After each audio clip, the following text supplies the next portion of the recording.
Jokowi tagih hutang Malaysia 100 miliar US dollar lewat Bank Dunia.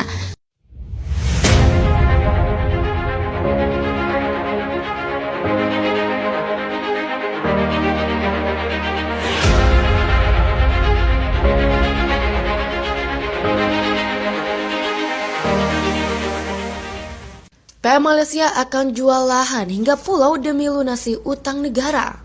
Nasib satu negara memang bisa naik turun. Sekarang berjaya, besok bisa jadi melarat. Di era 2000 sampai 2006, Malaysia mendapat julukan macan Asia Tenggara. Namun berbeda dengan sekarang. Negeri jiran tak ubahnya dengan macan kopong.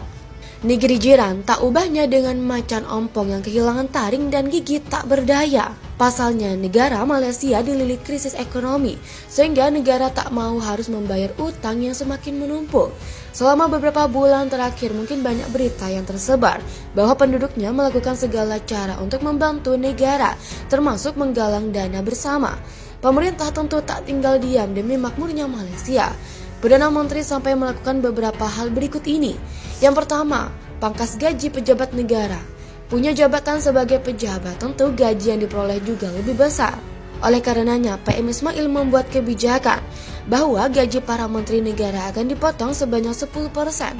Hal ini sudah diungkapkan sejak tahun lalu. Namun bagi mereka yang gajinya kecil, pemangkasan tidak akan diberlakukan. Persetujuan ini juga dialami oleh Raja Malaysia yang ikut menyepakati gaji dan tunjangannya dipotong sebanyak 10% hingga akhir masa jabatannya.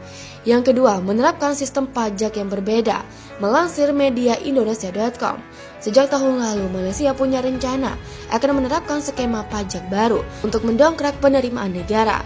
Pun penjualan aset masuk dalam opsi pembayaran utang negara yang kian membengkak. Pajak yang akan diterapkan ini berbeda dari penjualan dan jasa, serta tidak akan memberatkan rakyat menurut PM Malaysia. Uang yang dihasilkan dari pajak akan digunakan untuk membantu pelunasan utang negara yang semakin banyak. Yang ketiga, rencana untuk menjual aset negara. Sebagai orang yang bertanggung jawab atas semua masyarakat di dalam suatu negara, pasti berat sekali berada di posisi PM Malaysia. Ia harus putar otak bagaimana agar Malaysia kembali bangkit. Selain cara di atas, inisiatif lain adalah menjual aset negara. Dalam hal ini, tanah dan pulau.